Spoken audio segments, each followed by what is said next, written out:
我是 Summer。如果说冰岛是世界的尽头，那么雷克雅维克就是这场冒险的起点。这一集我们要玩翻这座城市，我们要看像火箭的教堂，走进最美的玻璃音乐厅，还要去珍珠楼体验地形探险和冰洞里的艾莎宝座。肚子饿了吗？有传说欧洲最好吃的热狗，冰岛最好吃的肉桂卷，还有冰岛传统暗黑料理。住宿开箱，有低调奢华的 Edition， 也有温馨的公寓式酒店，还有绝不能错过的市区停车秘技。让我们一起出发！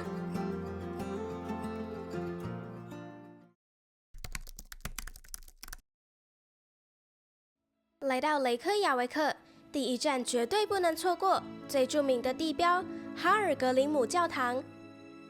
这座73公尺高的教堂是市区最高的建筑，很多人说它像火箭，也有人说像雷神索尔的家。但建筑师的灵感是来自冰岛常见的火山玄武岩，以混凝土打造六角柱，把冰岛粗犷的自然地貌融合进神圣的建筑里。不管你信不信教，站在这里都会被深深震撼。教堂内可以免费参观，与那些细致雕刻的教堂不同，取而代之的是现代的几何线条和高耸的弧形尖顶。光线透过玻璃洒下，氛围宁静舒服。最吸睛的绝对是这座巨大的管风琴，它有5000多支音管，高15公尺。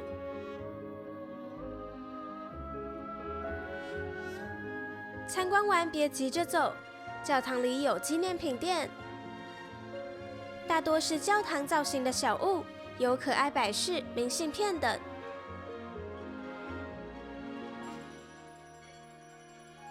如果想搭电梯上顶楼的观景台，需要另外向纪念品店的柜台购票。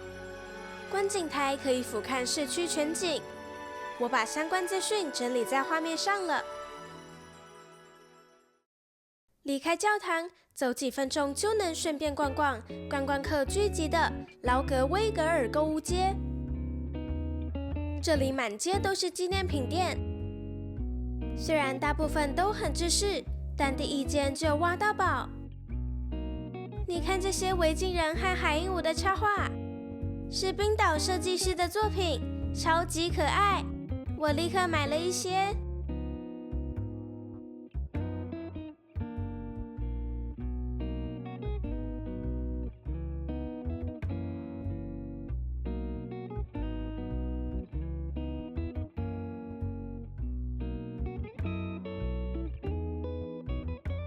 想要找质感选物，一定要逛这间 Nomad， 里面有各种精装书、香氛，还有瑞典设计师的双麒麟桌灯，光用看就觉得品味满分，好想搬回家。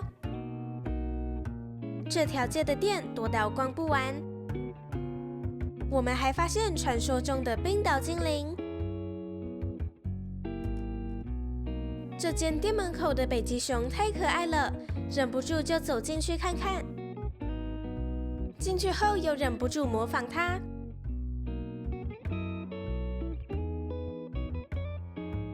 我在这里买到喜欢的海鹦鹉。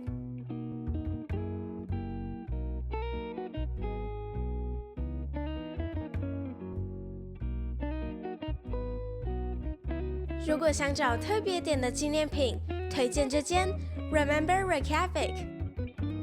他们卖很多冰岛在地设计师的商品，充满文青创作感。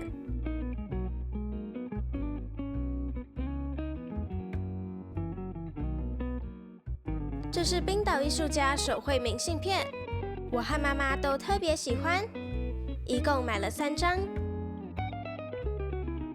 除了商店，这条街也有必看的特色建筑，像这件外墙满满彩绘的 MUJK 是主打冰岛制造的编织品，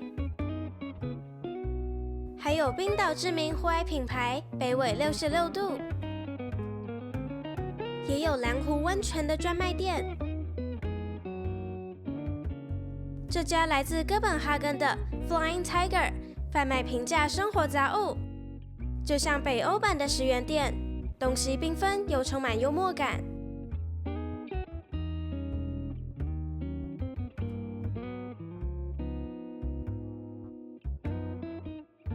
看我和爸爸拿笔打架，猜猜是这猫会赢，还是外星人会赢？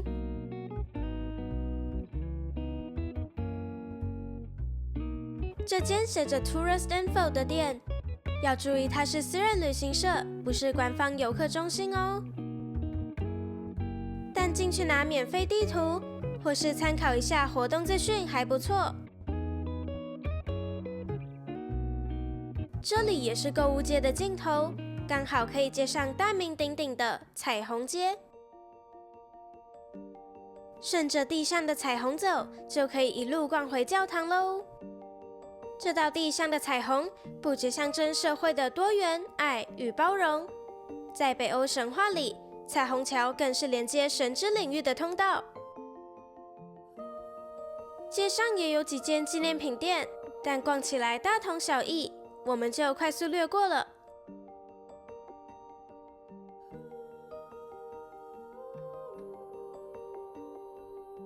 倒是又看到北纬66度，忍不住进去逛逛。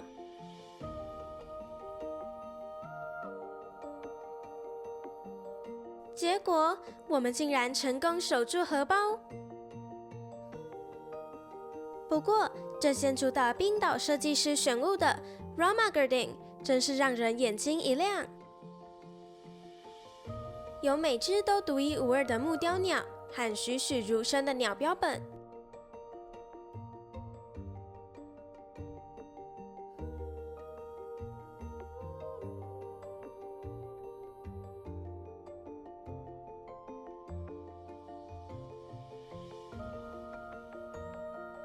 狐狸毛毛超柔软，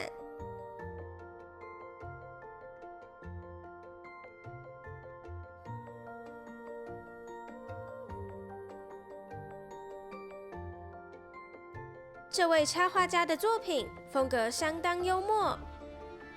我最喜欢一个人在山顶大喊耶的插画，完全就是登顶时的心情。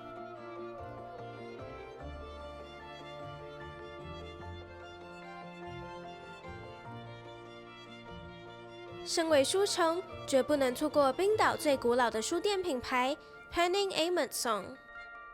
有好多冰岛风景的精装书，在台湾几乎买不到。我第一次看到卢恩符文耶，好神秘。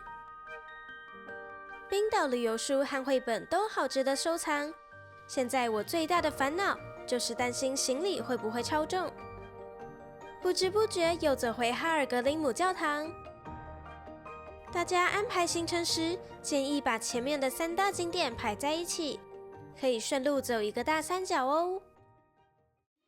来到码头边，视线绝对离不开这座闪亮亮的哈帕音乐厅。这座巨大的现代艺术是由丹麦与冰岛建筑师共同设计，外观由冰岛艺术家奥拉佛·艾利亚松打造。外墙玻璃的灵感来自冰岛6边形柱状玄武岩，这些玻璃在不同的天气与光线下会折射出不同的光芒，夜晚还会不定时有灯光秀。门外水池有座大提琴家雕像，走进内部，震撼感一点都不输外观。Harpa 这个词在冰岛语中指的是竖琴，也是旧北欧历法的第一个乐。挑高的大厅非常通透，光线透过几何玻璃窗洒进来。光是在这里欣赏建筑线条都是一种享受。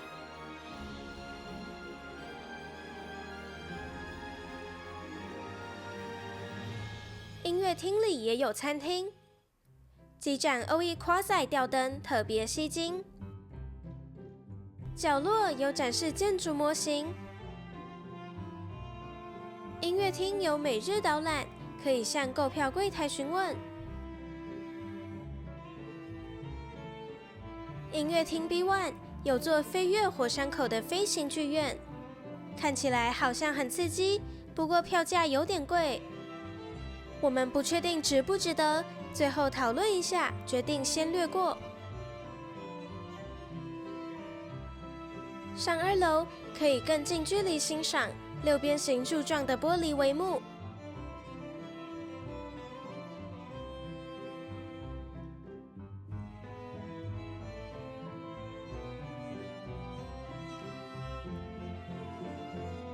我们住的饭店近在眼前。离开前想说随意逛一下纪念品店，诶，这不就是我们在彩虹街逛过的 Ramagodin 吗？不过这里的种类更齐全，我们忍不住又陷进去。妈妈觉得这里是雷克雅维克最好买的纪念品店。如果你想买高品质的纪念品，这间店可以预留一点时间哦。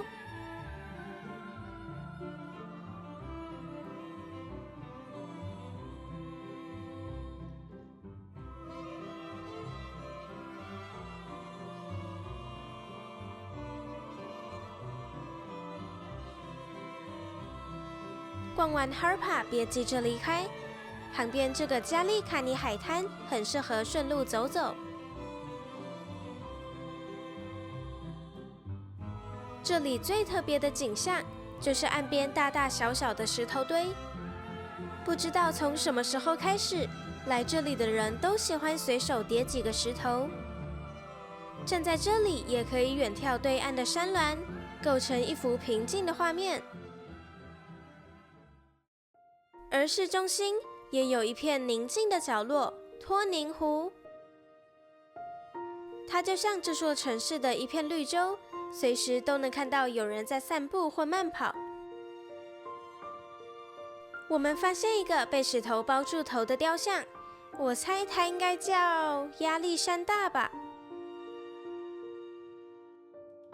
天气好的时候，平静的湖面就像一面巨大的镜子，倒映周围的彩色建筑和天空。不过说到这里真正的主人，其实是这群水鸟。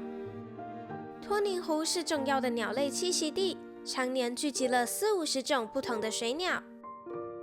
因为太常有游客拿面包来喂它们，所以当地人帮这里取了绰号“世界最大的面包汤”。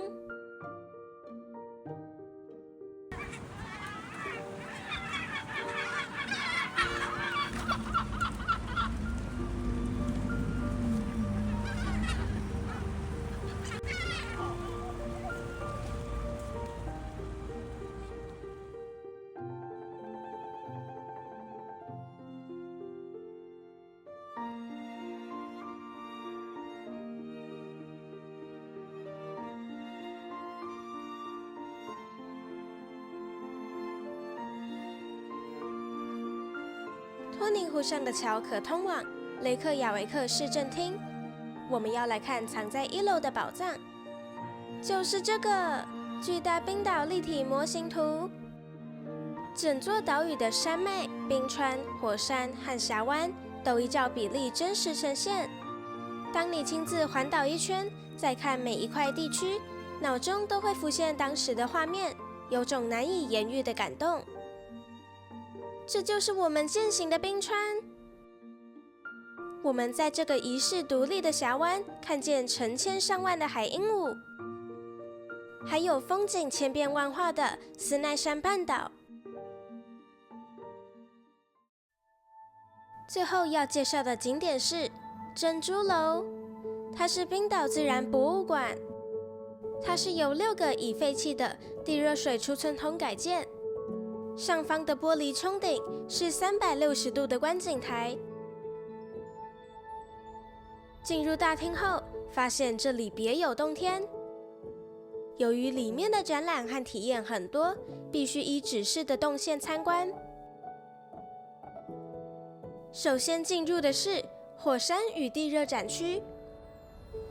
冰岛是个活生生的地理教室，这里展示这座岛屿是如何被火山塑造出来的。各种特殊地形和珍贵化石记录都在这里疑似呈现。接下来是动物标本区，有雪地里的精灵北极狐，它是冰岛唯一的原生陆地哺乳动物。白尾海雕是冰岛最大的鸟类，展翅可达2.5公尺，大多住在高纬度区。这只长得像企鹅、不会飞的鸟是大海雀，可惜因人类猎捕而灭绝。最后一对已知的大海雀，在1844年于冰岛被杀害。这里也有冰岛的经济特产——大西洋鳕鱼。这座迷你人工间接泉模拟黄金圈的 Geyser 喷发瞬间。重头戏来了，珍珠楼有必看3大体验。首先是火山秀，重现2021年的火山爆发。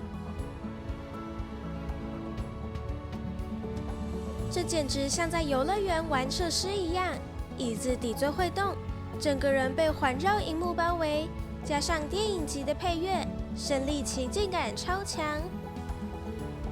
我们现在要潜入火山内部探险了。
最后跟着岩浆一起喷发出来，视觉上太震撼了，好好玩哦！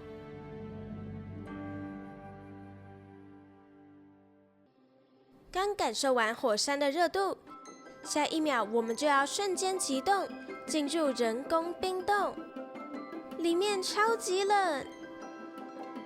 冰洞隧道全长100公尺，是用350多吨的冰岛雪打造的。走在里面很有探险的感觉，里面的东西都可以摸哦。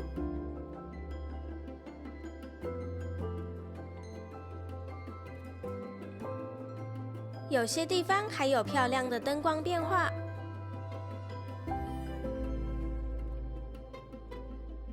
这里模拟了冰川裂缝的深度，往下看都有点脚软。而最受欢迎的是用巨大冰块雕成的宝座，来这里一定要坐上去拍张照。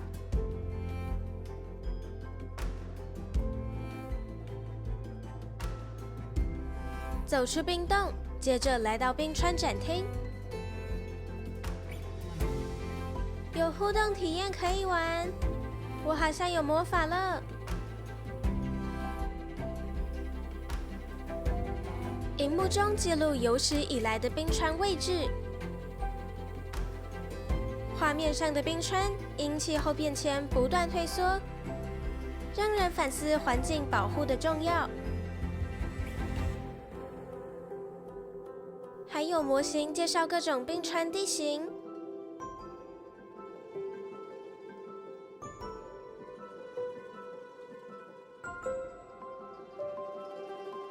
再来是另一场视觉飨宴——天文馆极光秀。进场前要先看一段风景影片。极光秀片长约20几分钟，全程英文旁白。演出开始后就禁止拍照了。这是剧场内部。极光秀不只讲地球，还带我们去看太阳系其他星球的极光，也介绍各国的极光传说。看完秀，我们直接上顶楼。玻璃圆顶采光超棒，室内有餐厅和咖啡厅。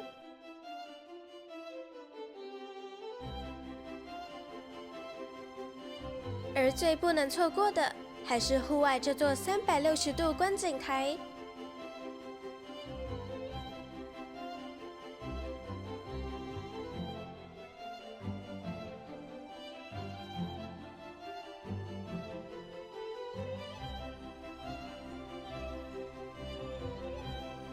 可以上国内机场跑道，还有市区的哈尔格林姆教堂。天气好时，远方的雪山也能尽收眼底吧。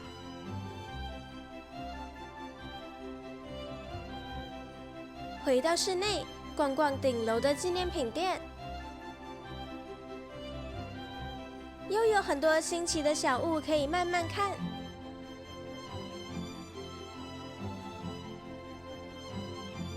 建议大家学我们，把它安排在环岛结束后再来，因为当你亲自踏上冰川，亲眼看过火山地形后，回到这里看展览，共鸣感会相当强烈哦。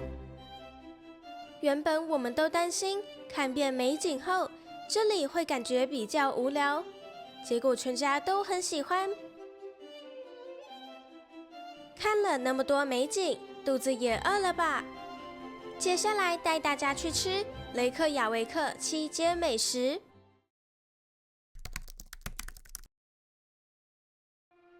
美食第一站，我们来到这间充满彩绘的冰岛最好吃面包店。在门外就闻到那股邪恶的香气了。这是菜单，我们点一份最招牌的肉桂卷。看店员夹起的分量，比我想象中还大耶！马上来试吃，口感跟我预期的不太一样，表皮并没有烤得酥脆，整体相当柔软湿润，肉桂味香气十足，但不会呛辣。不愧是传说中冰岛最好吃的肉桂卷。接下来这家很厉害，无论何时都大排长龙。这是号称全欧洲最好吃的热狗，连美国前总统克林顿都来吃过，当然不能错过呀。我们点了最经典的羊肉热狗，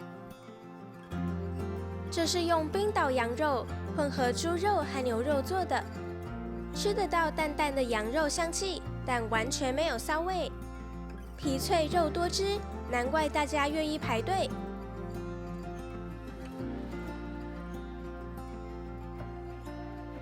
在这里吃东西还能赏鸟，我们被虎视眈眈的鸟观众包围了。这只欧洲八哥一脸无辜，其实都在等我们钓血血。屋顶上还站了小黑背鸥和红嘴鸥，居高临下伺机而动。幸好没有被他们空袭。吃完咸的，大人需要来杯咖啡提神。Recafe Grocers 拥有世界咖啡师大赛冠军的光环，是雷克雅维克最厉害的咖啡店之一。这是菜单，柜台有一些面包和蛋糕。咖啡打上绵密的奶泡，喝起来相当滑顺。爸妈说，咖啡控绝对要来朝圣。如果喜欢现代一点的氛围，推荐这家藏身在 Radisson Blu Hotel 1楼的宝藏名单 Coffee Olé。它在 Google 评论有超高好评。我好喜欢这种温暖的北欧木质色调。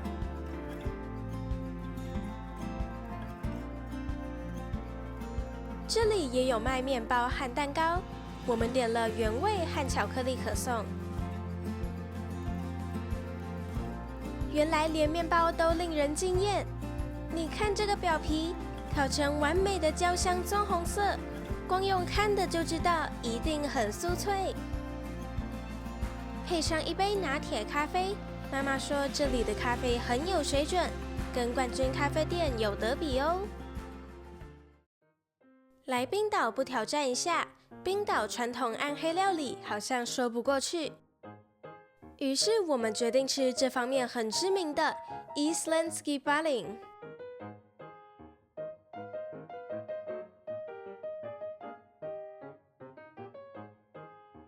请参考菜单。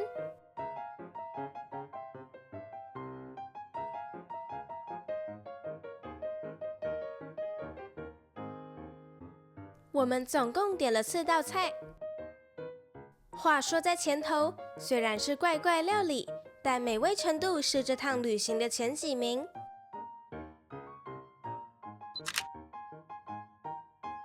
第1道就是大挑战——海鹦鹉卷饼。虽然海鹦鹉超可爱，但我太好奇味道了。结果肉吃起来酸酸的，还是先不要。第2道传统羊肉汤，绝对是我们在整个冰岛喝过最好喝的羊肉汤。料多实在，汤头馨香浓郁，羊肉也炖得非常软嫩，完全没有骚味。第3道是驯鹿汉堡，吃起来跟牛肉汉堡排差不多，如果不跟我说，我可能根本分不出来。而且配菜的炸脆薯也很好吃。最后是烤长须筋，表面只煎1分熟，口感像带着海味的牛排，但嚼起来更扎实。回去查资料才发现它是濒危物种，我们都觉得很抱歉，想吃的人可能要斟酌一下。吃完传统暗黑料理，我们接着来到 The Reykjavik Edition 里的 Tights Restaurant 吃现代冰岛菜。餐厅是由冰岛第1位获得米其林星级的主厨操刀。我们被安排在靠窗的沙发区，可以欣赏雷克雅维克的港口景色。菜单只有1面，相当精简。餐前送上热腾腾的 Popover， 外壳烤得酥脆，内里充满空气感，搭配冰岛火山岩奶油，要是能再续1份就好了。餐点一次上桌。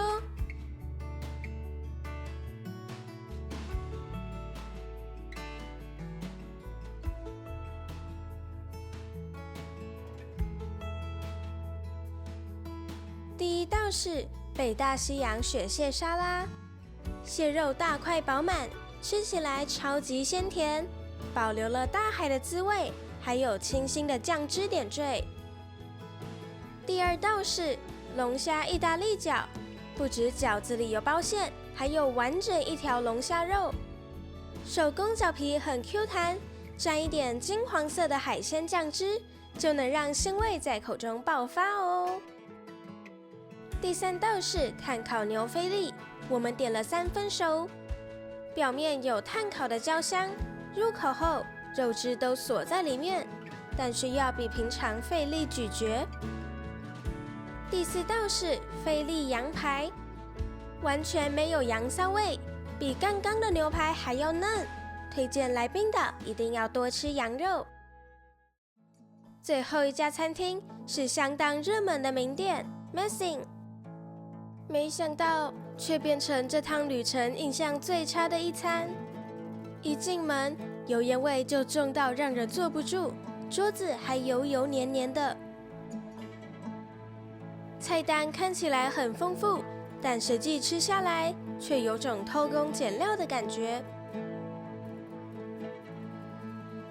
先说这道龙虾汤，一上桌我们就傻眼，整碗汤捞来捞去只有2小块肉。再来这盘海鲜意大利面，乍看很大盘，但说好的鲑鱼、鳕鱼和虾子只集中在盘子前端，后面全部都只有面。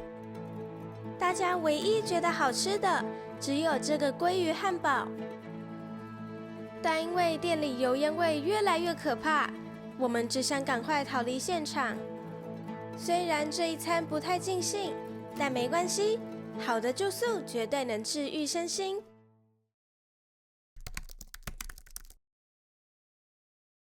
我们在雷克雅维克的开头2晚入住哈帕音乐厅旁的 The Reykjavik Edition， 这是万豪集团旗下的品牌，设计融入冰岛独特的风光。大厅柜台以极简黑迎接住客，大厅中央堆叠岩石羽毛皮，后方的大厅酒吧有温暖的火炉区，看到这个火光，整个人都暖起来了。拿到房卡，准备搭电梯进房。我们订的房型是 Superior Room Double Queen， 面积约27到29平方公尺。走进来就是卧室区，整体色调是温暖的木质系，搭配铜制的床头灯，床尾的彩色羊毛毯，单椅披上的毛皮，让人立刻沉浸于斯堪的纳维亚的氛围。床头有 B&O 蓝牙喇叭，床头的水瓶写着冰岛的水龙头打开就是天然涌泉水，直接开水龙头喝就对了。床尾有电视柜、单椅和圆桌，电视柜下有小冰箱，饮料塞得满满的，不过都要另外付费。柜内也提供免费的咖啡胶囊，还有英国 Taylor's 茶包，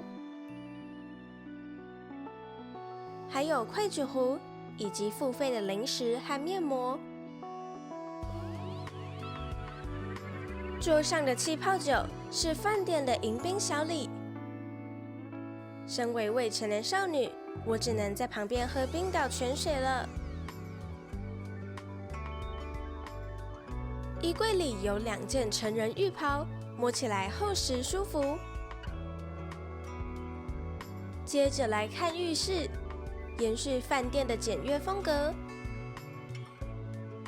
洗手台的备品盒，除了牙刷、牙膏建议自备，其他该有的都有。洗手乳是 The Labo 为 Edition 特调的红茶香氛。马桶是壁挂式。淋浴间有头顶花洒，洗澡水柱很强。沐浴备品也都是 The Labo。最后来看看窗景，是其他房子的外墙。如果多花点预算，就可以面港口哦。早餐在1楼的 Tides 餐厅享用，这里主要提供自助式早餐。来看看有什么好吃的。面包区从酥脆的可颂到欧式面包都有。这是各种面包抹酱，也有提供无麸质专区。这区有水煮蛋、炸酪梨条、炖豆、比利时蛋菜、炒蛋、薯饼、培根。有生菜沙拉区，赶快把握机会多吃蔬菜。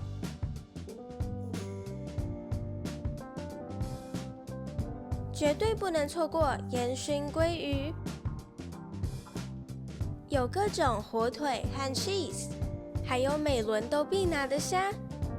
虽然不确定是什么品种，但每一只都又肥又大，肉质超级有弹性，自带浓浓的甘甜味。这是麦片与牛奶区，2种松饼，各种水果。什锦果麦粥、奇亚籽布丁和冰岛优格。饮料有柳橙汁、苹果汁、蔓越莓汁。各种口味的 Taylor's 茶包。全自动咖啡机。噔噔，这是我们家的第一轮。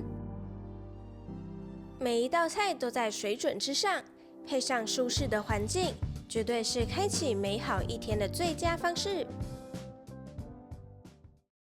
我们回程原本也想住 Edition， 结果太晚订客满了，误打误撞订了这间也很满意的 Kvosin Downtown Hotel。一楼大厅是温馨的小酒馆风格，柜台人员特别有人情味。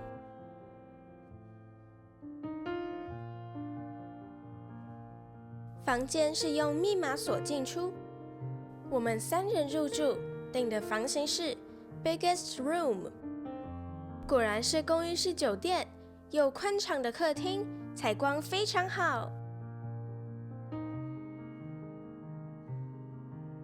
客厅外有前阳台，正好面向雷克雅维克主教座堂，每个小时都能听到敲钟声。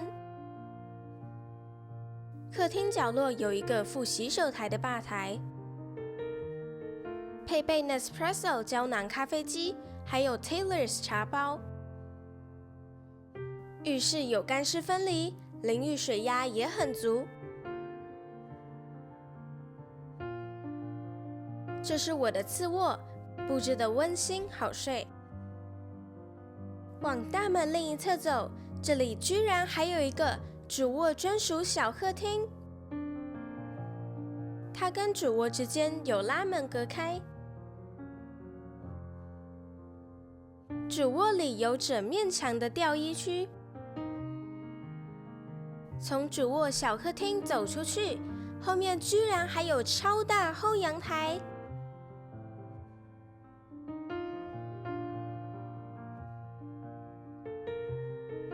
饭店门口的付费车位不多，先抢先赢哦。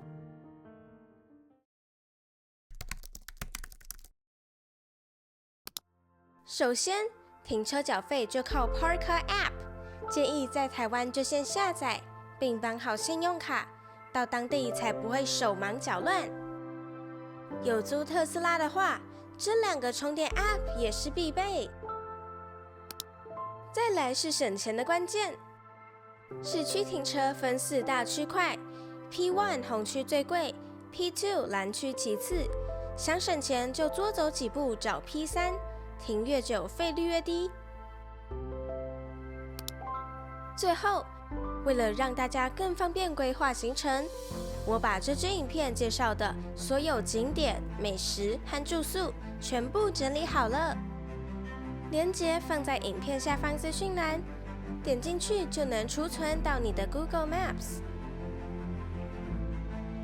而我们都知道，真正的冰岛是城市之外的荒凉与壮阔。